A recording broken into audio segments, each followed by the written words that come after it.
Matthew, this used to not be a huge deal, right? A president going to a state that's been hard hit, in this case by a combination of Mother Nature and political incompetence, and offering comfort. But after the last 4 years, it's a pretty big deal to see it executed with Joe Biden's compassion.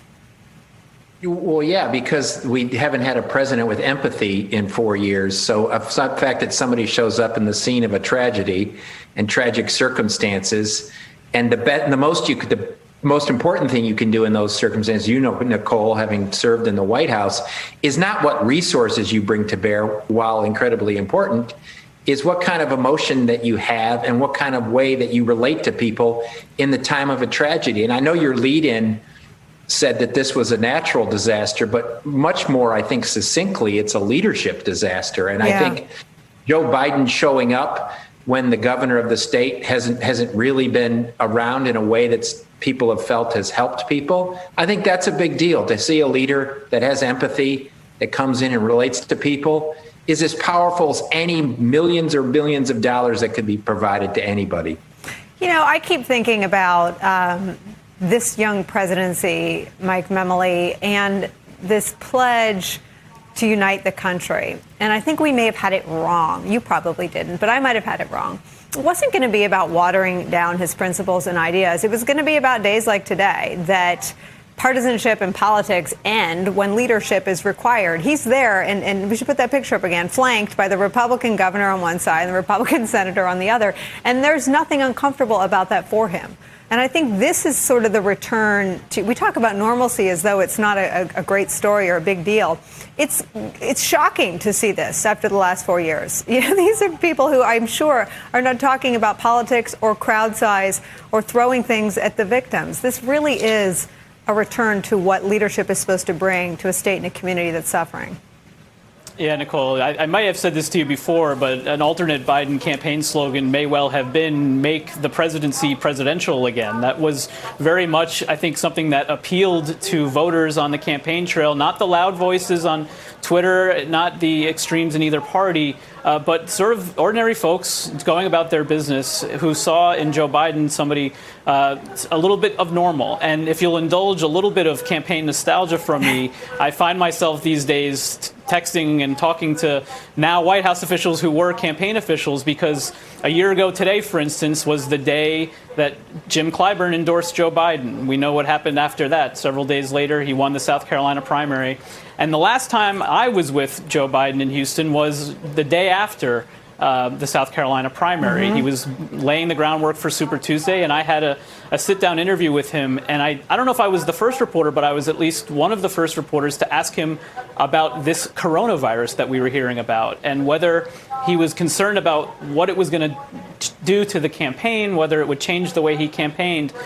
Of course it did. It changed everything. And what he said then and what he would say to me multiple times after is how he missed being out in public. He missed having that. He's a very tactile politician that touched the feel of being out there with the people. And so, as the White House put it today, he's going to Texas today because he wants to see firsthand what the hardships are, what the local elected officials are dealing with. He can get briefings from his own staff, but he wants to hear it firsthand. So he went to an op center to hear from the local officials, the mayor, as well as the governor. And the other thing that's interesting about this, Nicole, Governor Greg Abbott is in a little bit of political heat himself there in Texas. And having Joe Biden, the Democratic president of the United States, alongside him today is something of a favor, in fact, to show some bipartisanship. John Cornyn, the Republican senior senator from Texas, said yesterday he was hoping for an invitation to be part of this visit.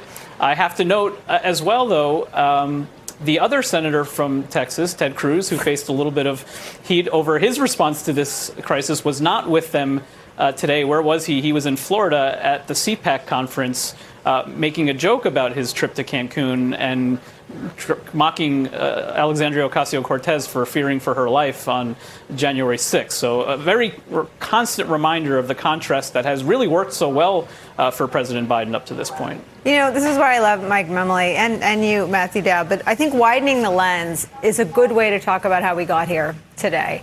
And the real news about Ted Cruz is he's in a war with Kimberly Guilfoyle to be scarier with his voice behind a podium, and I'll save that for later. But I want to ask you, Matthew Dowd, about something that Mike Memoli said, because it strikes me that this is a good mark, right? A year ago to right now. And what did Joe Biden do? He adapted. He adapted the way you adapted, the way Mike Memoli adapted, the way I adapted, and he became the president. I think there is something to be said for leaders living the lives that we're living. And when people saw him on Zoom, Donald Trump mocked it because he wasn't living the life that any of us were living. He was running around without masks, sickening Chris Christie and everyone that came into his White House. What do you think about just his ability to sort of have a common touch on a day like this? Well, you know, Nicole, the other day I brought up at the end, and it's a conversation that I think you and I can have multiple times. It's this idea of servant leader, right? The idea of being a servant leader in this moment. And how do you do that? You do that with humility. You do that with the ability to manage things. You do that with the capacity to touch people, and you do that without political considerations. So Donald Trump, think about the terms of this between Donald Trump doing something like this and Joe Biden doing something like this. Donald Trump always wanted to figure out, was it a state I won? Was it, do they love me? What can I get out of the disaster? What can I get out of that disaster? That's not a servant leader. That's the opposite of a servant leader. Joe Biden went to a red state. It didn't vote for him. He met with a governor that opposed him and still opposed him, a Republican governor that opposed him. He goes into a city and an area where many, many of the people voted against him and voted for Donald Trump. None of that Donald Trump would have had the capacity to do, because it takes a combination of strength, which is based in humility. And it's based in the idea of your capacity to put yourself in someone else's shoes, which Joe Biden readily does because of the tragedy and the circumstances that he's gone through his entirety of his life. And you serve like George Washington served, or you serve like Thomas Jefferson served, which is you're not doing it to make money. You're not doing it to achieve fame and fortune. You're doing it for a set amount of time to serve the people. And then you step back into your life. And that's what I think Joe Biden is reestablishing, this idea that we seem to have lost, or we thought was in some never, never land of the servant leader. But they do exist.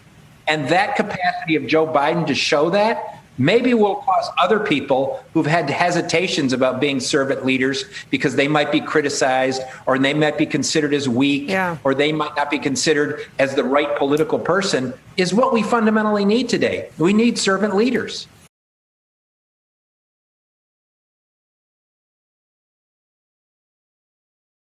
Hey, thanks for watching our YouTube channel. You should know that you can follow today's top stories and breaking news and catch up on your favorite MSNBC shows all in one place.